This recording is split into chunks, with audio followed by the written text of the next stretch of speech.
أعوذ بالله من الشيطان الرجيم. بسم الله الرحمن الرحيم. فلولا كانت قرية آمنت فنفعها إيمانها إلا قوم يونس لما آمنوا كشفنا عنهم عذاب الخزي في الحياة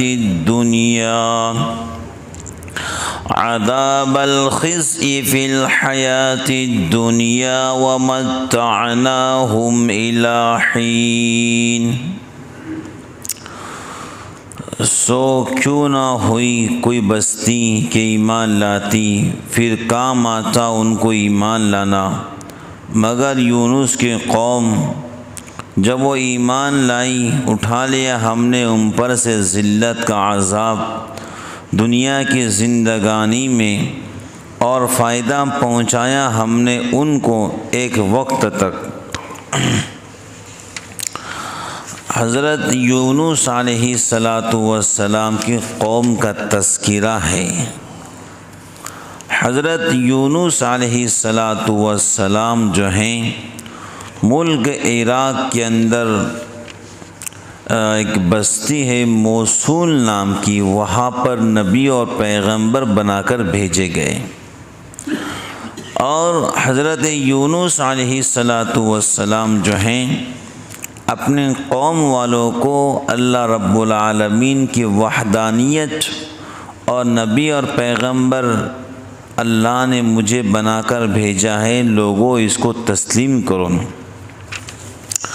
تو حضرت یونس علیہ السلام کی قوم نے جو ہیں جس طرح دیگر انبیاء علیہم السلام کی قومیں اپنے نبی اور پیغمبروں کو جواب دیا کرتی تھیں، ایسے ہی آپ کو جواب دیا گیا۔ تقریباً اس شہر کے اندر 1 لاکھ کے قریب لوگ تھے۔ ملک عراق میں موصول کے مشہور مقام نینوا میں یہ بستی تھی جس میں یونس علیہ السلام نبی اور پیغمبر بنا کر بھیجے گئے۔ تقریباً 1 لاکھ سے زائد لوگ تھے اس بستی کے اندر، اور حضرت یونس نے دین کی دعوت شروع کی، لوگوں نے نہیں مانا۔ تو حضرت یونس علیہ السلام نے کہا اگر تم نہیں مانو گے تو اللہ رب العالمین کا قہر برسے گا، اور اللہ رب العالمین کا جلال برسے گا، اور عذاب شدید برسے گا، میری قوم تسلیم کر لو۔ لیکن لوگوں نے نہیں مانا، تو حضرت یونس علیہ السلام نے قوم سے کہا اگر تم تسلیم نہیں کرتے ہو تو پھر اس بات کو یاد رکھو کہ خدا کا قہار برسنے والا ہے، خدا کا عذاب آسمانوں سے آنے والا ہے، اور وہ عذاب شدید ہوگا اور دردناک اور سخت ترین عذاب ہوگا۔ تو قوم کے لوگوں نے آپس میں مشورہ کیا کہ یونس تو کبھی جھوٹ نہیں بولتے ہیں، اور نبی اور پیغمبر جھوٹ نہیں بولتا ہے۔ نبی اور پیغمبر کی زبان وحی الہی ہوتی ہے، وہ جو کچھ بولتا ہے وحی الہی اللہ کے امر سے بولتا ہے، اللہ کے حکم سے بولتا ہے۔ تو قوم کے لوگوں نے ذرا اس میں دلچسپی لی کہ یونس بن متا تو جھوٹ نہیں بولتے ہیں، اور انہوں نے عذاب کی بات کر دی ہے، چلو کچھ اس میں دلچسپی لے لو کہ کیا کرنا چاہیے۔ تو قوم کے لوگوں نے کہا بھائی اگر یونس ہمارے اندر موجود ہے جو نبی اور پیغمبر، تو سمجھ لو ہمیں کوئی فکر کی بات نہیں، جب تک نبی اور پیغمبر قوم کے اندر موجود رہتا ہے اللہ تعالیٰ عذاب کو نہیں برساتے ہیں۔ عذاب اسی وقت آتا ہے جب نبی اور پیغمبر بستی کو چھوڑ کے نکل جاتے ہیں، کہ اگر یونس بستی کے اندر موجود ہے تو ہمیں فکر کی بات نہیں۔ بسم اللہ، الحمدللہ۔ تو حضرت یونس علیہ السلام رات کے وقت ہم نے خداوند قدوس کے اشارات کے طرف، اور خداوند قدوس نے آپ کو وحی کے ذریعے بتلا دیا کہ بستی کو چھوڑ دو۔ تو حضرت یونس نے کہا 3 دن کے اندر عذاب آئیں گا بستی پر۔ کتنے روز میں؟ ساری قوم کو کہہ دیا کہ 3 دن کے اندر خدا کا قہر برسنے والا ہے، خدا کا قہر برسے گا اور آسمان سے شدید عذاب الہی برسے گا۔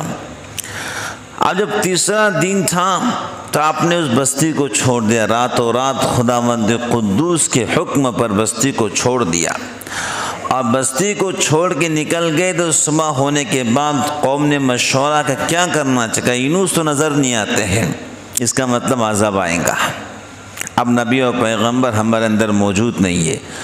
تو پوری قوم نے مشورہ کیا کیا کرنا چاہیے، تو سب نے کہا چلو یونس کو تلاش کرتے ہیں، ان کے ہاتھ میں ایمان قبول کرتے ہیں، اللہ کو ایک مانتے، یونس کو نبی اور پیغمبر تسلیم کرتے ہیں۔ بہت تلاش کے بعد حضرت یونس نظر نہیں آئے، کیونکہ وہ تو اللہ کے حکم سے بستی چھوڑ چکے تھے اور بستی سے نکل چکے تھے۔ بہرحال جب آسمان سے آسمان سے عذاب الہی آنا شروع ہوا، سیاہ دھوئے کے شکل میں، کالا دھواں، سیاہ دھواں، اور سیاہ دھوئے کے شکل میں، سیاہ دھوئے بادل کے شکل میں ان کے سروں پر منڈلانے لگے، سیاہ دھوئے بادل کے شکل میں ان کے سروں پر منڈلانے لگے۔ آپ سمجھ گئے کہ خدا کا عذاب آ گیا ہے۔ تو پوری قوم ٹانٹ کے کپڑے پہن کر، پھٹے پرانے کپڑے پہن کر، ٹانٹ کے کپڑے پہن کر، بچے سمیت بوڑھے اور خواتین، جانور اور چوپائے سارے جنگل میں گئے اور خداوند قدوس سے معافی مانگی، توبہ استغفار، اور پورا جنگل اور پوری زمین جو ہیں ان کے رونے سے گونج اٹھی، اور ان کے آنکھوں سے آنسو تھمتے نہیں تھے۔ جانور بھی چیخ و پکار کر رہے، خدا کے عذاب کو دیکھ کر جانور بھی محسوس کرتے ہیں۔ جب کھلاری کے اندر اللہ رب العالمین نے زلزلے کو جھٹکایا اور زمین جھٹکی کھلاری کے اندر، تو لوگوں نے محسوس کیا تھا کچھ روز قبل پہلے سانپ اور دیگر موذی جانور رستوں سے نکل رہے تھے۔ لوگ سمجھ نہیں پا رہے کہ سانپ اور چھوٹے چھوٹے بچھو یہ رستے سے کھلاری کیوں چھوڑ رہے ہیں۔ کچھ دن پہلے سانپوں نے اور کھلاری کے جنگل کو خالی کر دیا تھا، اور جب زلزلہ آیا اور کھلاری تباہ ہوا، تب لوگوں کو احساس ہوا کہ موذی جانور کو اللہ رب العالمین نے پہلے اشارہ کر دیا تھا کہ ہم اس زمین کو جو ہے تو لہرانے والے، اور اس زمین کو ہم ہلانے والے ہیں، اور تم بے گناہ ہو اور تم بے زبان ہو، تم یہاں سے نکل جاؤ۔ تو خدا کا عذاب آتا ہے تو جانور سب سے پہلے زمین کو چھوڑتے ہیں، اور وہ جانور چیخ رہے اور رو رہے، اور جانور کی آوازیں پورے جنگل میں گونج رہی ہے، اور پوری قوم 1 لاکھ کے قریب، اور بچے اور بوڑھے اور بڑھیاں اور جوان سارے رو رہے، اللہ ہم کو معاف کر دے، ہم سے گناہ ہو گیا۔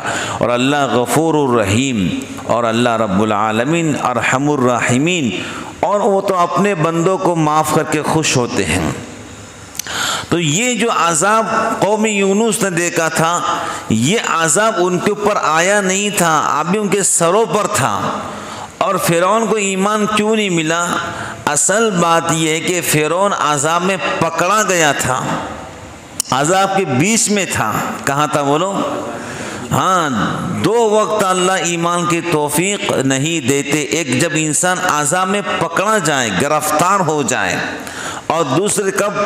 جب بندہ مرنے لگے، جہنم کے نظارے سامنے ہوتے ہیں اور جنت کے نظارے بھی سامنے ہوتے ہیں۔ اہل ایمان کو اللہ دونوں دکھاتے ہیں، اور اہل کافر کو بھی اللہ دونوں دکھاتے ہیں، جہنم بھی جنت بھی۔ اس وقت کا ایمان قابل قبول نہیں ہے، کیونکہ وہ اپنے سامنے جنت و جہنم کو دیکھ رہا ہے، اور اب اس کی روح اس کے انگوٹھوں سے نکل رہی ہے، روح کو نکلتا ہوا دیکھ رہا ہے۔ حدیث میں آتا ہے کہ انسان خود اپنے روح کو اپنی آنکھوں سے نکلتا ہوا دیکھتا ہے، تو ایمان قابل قبول نہیں ہے۔ تو قوم نوح اور یہ قوم فرعون کا جو ایمان قابل قبول اس لیے نہیں تھا کہ وہ عذاب میں پکڑے گئے تھے اور موت ان کے سامنے تلوار بن کے کھڑی تھی۔ اب انہوں نے خدا کے جہنم کو دیکھا، خدا کے عذابات کو دیکھا اور عذاب شدید کو دیکھا اور موت کے فرشتوں کو اپنے سامنے دیکھا تو ڈر گئے، ایمان قبول کرنے لگے، لیکن اللہ نے وہ ایمان قبول نہیں کیا۔ یہ لوگ قوم یونس کے لوگ ابھی عذاب میں پکڑے نہیں گئے تھے، عذاب کے نشانات کو اپنے آنکھوں سے دیکھا تھا۔ ارے بھائی عذاب میں پکڑے نہیں، ابھی عذاب ان کے سروں پر تھا۔ جیسے موسیٰ علیہ السلام کی قوم کوہ طور پر گئی تھی، اللہ نے کوہ طور کو ان کے سر پہ لا دیا تھا کہ تورات کو مانتے کہ نہیں مانتے، نہیں مانتے تو ابھی کوہ طور تمہارے سر پہ گریں گا۔ اس کا تذکرہ قرآن کے اندر موجود ہے۔ اگر تم مانتے یا نہیں مانتے، رفعنا فوقکم الطور خذوا ما آتیناکم بقوہ، اللہ نے کہا اگر نہیں مانتے تو ابھی کوہ طور کو تمہارے سر پہ ڈال دیں گے۔ جی اللہ مانتے تو اللہ نے کوہ طور پہاڑوں کے سروں سے ہٹا دیا۔ بات سمجھ گئے؟ تو ایسے ہی لوگوں نے کہا جی اللہ ہم آپ کو رب مانتے، یونس کو نبی اور پیغمبر۔ تو ان کے رونوں کے برکت سے اللہ تعالیٰ نے ان کو معاف کر دیا اور اپنے عذاب کو واپس بلا لیا۔ ادھر حضرت یونس بن متی علیہ السلام یہ سمجھ رہے ہیں کہ عذاب تو آ گیا، قوم تہس تہس ہو جائیں گی، قوم ختم ہو جائیں گی، لیکن جب عذاب ٹل گیا تو حضرت یونس علیہ السلام نے دل میں سوچا کہ بھائی عذاب تو ٹل گیا ہے تو میں قوم کے سامنے جھوٹا ثابت ہو جاؤں گا۔ بولو کیا ثابت ہوں گا؟ اور اس زمانے کی سزا یہ تھی ان کی قوم کے جو جھوٹ بولتا بغیر گواہ کے اس کو قتل کر دیا جاتا۔ ان کے قوم میں دستور تھا جو جھوٹ بولے گا بغیر گواہ کے، بغیر کسی سنائی کے، بیچ راستے میں سب کے سامنے اس کو قتل کر دیا جاتا۔ تو حضرت یونس علیہ السلام نے دل میں سوچا کہ بھائی میرا جھوٹ ہونا اب ثابت ہو گیا، اب جان بچانا بھی کیا ہے بولو فرض ہے، اب میں اپنے وطن میں واپس نہیں جاؤں گا۔ تو حضرت یونس علیہ السلام کی حضرت یونس علیہ السلام جو ان پر آزمائش آئی اس کی وجہ یہ تھی کہ نبی اور پیغمبر جو ہیں ہر بات میں اللہ رب العالمین کے حکم کا محتاج ہوتا ہے۔ اب حضرت یونس علیہ السلام جو بستی سے نکلے تھے یہ اللہ کے حکم سے ہی نکلے تھے، لیکن انسان ہونے کے ناطے دل میں بات پیدا ہوئی کہیں مجھے قتل نہ کر دیا جائے، تو اب جنگل سے بھاگنا شروع کر دیا۔ اور نبی اور پیغمبر ہجرت کرتا ہے تو اللہ کے حکم سے کرتا ہے۔ یونس علیہ السلام نے جلد بازی کی اور اللہ کا حکم ابھی آیا بھی نہیں تھا اس سے پہلے ہجرت کر لی۔ یہ غلطی ان سے ہوئی ہے جس کا تذکرہ قرآن کے اندر موجود ہے۔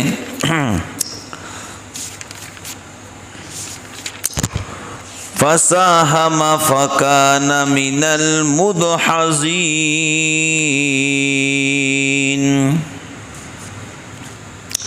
یونس علیہ السلام کے ساتھ حق تعالیٰ کا یہ معاملہ ان کے مخصوص پیغمبرانہ مقام کی وجہ سے تھا، اگرچہ انہوں نے اللہ کے کسی حکم کے خلاف ورزی نہیں کی تھی جس کو گناہ اور معصیت کہا جاتا، اور کسی پیغمبر سے اس کا امکان نہیں کیونکہ وہ معصوم ہوتے ہیں، لیکن پیغمبر کے مقام بلند کے مناسب نہ تھا کہ محض خوف طبعی سے کسی جگہ بغیر اذن خداوندی منتقل ہو جائیں، اس خلاف شان عمل پر بطور عتاب یہ معاملہ کیا گیا۔ نبی اور پیغمبر جو ہے اللہ کے حکم کا محتاج ہوتا ہے، تو یونس علیہ السلام نے جو ہے بغیر اللہ کی اجازت کے ہجرت کر لی۔ کیا کر لی بولو؟ اب ہجرت کرنے کے بعد وہ بحر روم پر پہنچے۔ کہاں پہنچے بولو؟ بحر روم، سمندر کے کنارے۔ اور سمندر کے کنارے پہنچنے کے بعد جو کشتی کے مالک تھے وہ حضرت یونس علیہ السلام کو پہچانتے تھے، تو حضرت یونس علیہ السلام کو انہوں نے اپنے کشتی میں بٹھا لیا۔ اب جب کشتی میں بٹھا لیا بغیر کرائے کے، کیسے بٹھایا بولو؟ کہ بھئی آپ نبی اور پیغمبر ہے، بیٹھ جاؤ بغیر کرائے کے۔ اب وہ کشتی چلتے رہی یہاں تک کہ کشتی بیچ دریا میں رک گئی۔ کہاں رکی بولو؟ اب کشتی بیچ دریا میں رکی، دفاتن ٹھہر گئی، نہ آگے بڑھتی نہ پیچھے چلتی۔ کشتی والوں نے اعلان کیا، ہماری اس کشتی کی من جانب اللہ یہی شان ہے، جب اس میں کوئی ظالم گنہگار یا بھاگا ہوا غلام سوار ہو جاتا ہے تو یہ کشتی خود بخود رک جاتی ہیں۔ اس آدمی کو ظاہر کر دینا چاہیے تاکہ ایک آدمی کی وجہ سے سب پر مصیبت نہ آئے۔ تو حضرت یونس علیہ السلام بول اٹھے کہ وہ بھاگا ہوا غلام گنہگار میں ہوں، کیونکہ اپنے شہر سے غائب ہو کر کشتی میں سوار ہونا ایک طبعی خوف کی وجہ سے تھا، باذن الہی نہیں تھا۔ طبعی خوف کہ مجھے لوگ قتل کر دیں گے، اللہ کا حکم کشتی میں بیٹھنے کا نہیں تھا۔ اس بغیر اذن کے اس طرف آنے کو حضرت یونس علیہ السلام کی پیغمبرانہ شان نے ایک گناہ قرار دیا کہ پیغمبر کی کوئی نقل و حرکت بلا اذن خداوند قدوس نہیں ہونا چاہیے۔ بات سمجھ گئے؟ اس لیے فرمایا بھائی مجھے دریا میں ڈال دو، تم سب عذاب سے بچ جاؤ گے۔ تو لوگوں نے کہا حضرت آپ تو نبی اور پیغمبر، کہ نہیں مجھے ڈال دو، کہ نہیں پہلے قرآن کرو، قرآن اندازی۔ جب قرآن اندازی کی گئی تو اتفاق سے نام کس کا نکلا؟ حضرت یونس بن متی علیہ السلام۔ پھر قرآن اندازی کی گئی، پھر نام کس کا نکلا؟ حضرت یونس بن متی علیہ السلام۔ بار بار لوگ قرآن اندازی کرتے گئے اور بار بار یونس علیہ السلام کا نام نکلتا گیا۔ اس طرح قرآن میں نام کا نکلنا دریا میں ڈالے جانے کا سامان ہو رہا تھا۔ دوسری طرف ایک بہت بڑی مچھلی بحکم خداوندی کشتی کے قریب منہ پھیلائے ہوئے لگی ہوئی تھی کہ یہ دریا میں آئیں تو ان کو اپنے پیٹ میں جگہ دے۔ جانوروں کے اندر سب سے بڑی یہ اللہ کے مخلوقات کے اندر سب سے بڑی کوئی مخلوق ہے تو مچھلی ہے۔ کیا ہے بولو؟ اللہ کے مخلوقات کے اندر ڈیل و ڈول میں، وزن میں، طاقت میں اگر کوئی چیز ہے تو بولو کیا ہے؟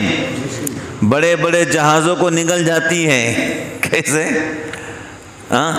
مچھلی اتنی بڑی ہوتی ہے کہ بڑے بڑے جہازوں کو پٹخ دیتی ہیں، انسانوں کو تو کھا جاتی نیوالوں کی طرح، ایک ایک انسان کو۔ اللہ رب العالمین نے سمندر کے اندر ایسی مخلوقات کو پیدا کیا ہے جو حقیقت صحیح معنوں میں اگر انسان دیکھ لے تو ڈر جائے۔ بات سمجھ گئے؟ تو ایک بہت بڑی مچھلی کشتی کو منہ لگا کر کھڑی ہوئی تھی۔ یہ سب خدائی انتظام ہو رہا ہے۔ بولو کیا ہو رہا ہے؟ یہ سب خدائی انتظام ہے کہ کہ حضرت یونس علیہ السلام نے دریا میں چھلانگ کیا لگانا تھا کہ مچھلی نے اپنے منہ میں لے لیا۔ اللہ تعالیٰ نے مچھلی کو حکم دیا یونس تیری غذا نہیں ہے، یہ تو ایک آزمائش کے اندر مبتلا ہو چکے ہیں، تو نے ان کو اپنے پیٹ میں رکھنا ہے۔ کیا کرنا ہے؟ حضرت عبداللہ بن مسعود رضی اللہ تعالی عنہ نے فرمایا کہ یونس علیہ السلام اس مچھلی کے پیٹ میں 40 روز رہیں۔ کتنے روز رہیں؟ یہ ان کو زمین کے تہ تک لے جاتی اور دور دراز کے مسافتوں میں پھراتی۔ بعض حضرات نے 7، بعض نے 5، بعض نے 1 دن چند گھنٹے مچھلی کے پیٹ میں رہنے کی مدت بتلائی ہے مظہری۔ حقیقت حال اللہ تعالیٰ کو معلوم ہے۔ اس حالت میں حضرت یونس علیہ السلام نے یہ دعا کی تھی، لا الہ الا انت سبحانک انی کنت من الظالمین۔ اللہ تعالیٰ نے اس دعا کو قبول فرما لیا اور بالکل صحیح و سالم حضرت یونس علیہ السلام کو دریا کے کنارے پر ڈال دیا۔ یونس علیہ السلام مچھلی کے پیٹ میں گئے، اندھیرے میں رہیں۔ مچھلی کے پیٹ میں کوئی لائٹ نہیں ہوتے ہیں، روشنی نہیں ہوتی، اندھیرا ہوتا ہے۔ کیا ہوتا ہے بولو؟ اس اندھیری نگری کے اندر انہوں نے اللہ کو پکارا۔ اس واسطے اے امت محمدیہ کے افراد، ہم بھی دنیا کے اندھیری نگری کے اندر لا الہ الا انت سبحانک انی کنت من الظالمین کا وظیفہ پڑھیں، جس طرح اللہ تعالیٰ نے یونس بن متی علیہ السلام کو اندھیری نگری سے پھر دوبارہ زندگی عطا فرمائی، ایسی اللہ رب العالمین بھی ہم سب کو مصیبتوں پریشانیوں سے دور زندگی عطا فرمائیں گے۔ مچھلی کے پیٹ کے گرمی سے ان کے بدن پر کوئی بال نہیں رہا۔ مچھلی بہت گرم ہوتی ہے، بولو کیسے ہوتی ہے؟ سردی کے موسم میں مچھلی کھانا چاہیے۔ حضرت نبی پاک علیہ السلام نے مچھلی کھائی ہیں، بولو کھائی کہ نہیں کھائی؟ سردیوں کے موسم میں مچھلی کھانا خون گاڑھا نہیں ہوتا، بولو۔ لیکن ایک بات یاد رکھو، مچھلی بہت دیر سے ہضم ہوتی ہے۔ کیسے ہوتی ہے؟ ایک دم ہضم نہیں ہوتی، دیر سے ہضم ہوتی ہے۔ اور مچھلی کو صحیح کھانے کا طریقہ دوپہر میں ہے۔ ایک کتاب میں لکھا ہے، بولتے نا اس کو حکمت، حکیمی نسخہ ہے کہ دوپہر میں کھانا چاہیے، وہ دیر سے ہضم ہوتی۔ کیسے ہوتی ہے بولو؟ دیر سے ہضم ہوتی ہے۔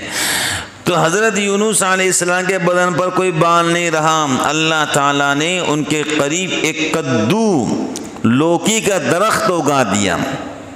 کدو، حضرت نبی پاک علیہ السلام نے کدو کو بڑا پسند کیا ہے۔ کدو، لوکی۔ ایک اسرائیلی ڈاکٹر اس نے ریسرچ کر لکھا تھا کتاب کدو کے اوپر سے، اور اس نے لکھا تھا جو انسان کدو مسلسل کھائیں گا اس کا کینسر بھی ختم ہو جائے گا۔ کدو تو حضرت کی سنت ہے کھانا۔ تو اللہ تعالیٰ نے کدو، لوکی کا درخت اگا دیا، جس کے پتوں کا سایہ بھی حضرت یونس علیہ السلام کے لیے ایک راحت بن گئی۔ اور ایک بکری اللہ تعالیٰ نے اشارہ فرما دیا، وہ صبح و شام ان کے پاس آ کھڑی ہوتی اور حضرت یونس علیہ السلام اس بکری کا دودھ پی لیا کرتے تھے۔ اس طرح حضرت یونس علیہ السلام کو اس لغزش پر تنبیہ بھی ہو گئی، اور بعد میں ان کے قوم کو بھی پورا حال معلوم ہو گیا۔ اس قصے میں جتنی باتیں ہیں ساری باتیں قرآن و حدیث اور روایت سے ثابت ہے۔ تو بات سمجھ گئے؟ تو ہمیں یہ پیغام ملا ہے کہ ہم جو ہیں اللہ رب العالمین کے احکام کے مطابق زندگی گزارے، حالات آ ہی جائیں تو یہ پڑھیں لا الہ الا انت سبحانک انی کنت من الظالمین، اس نسخے پر عمل کرے۔ یہ نسخہ قرآنی بھی ہے اور نبی پاک علیہ السلام نے اپنی امت کو تعلیم دی ہے، جب تم کسی حالات میں پھنس جاؤ تو یہ دعا پڑھ لیا کرو، اللہ تعالیٰ مدد فرمائیں گے۔ اللہ تعالیٰ ہم سب کو عمل کی توفیق عطا فرمائے، آمین۔ وآخر دعوانا ان الحمد للہ رب العالمین۔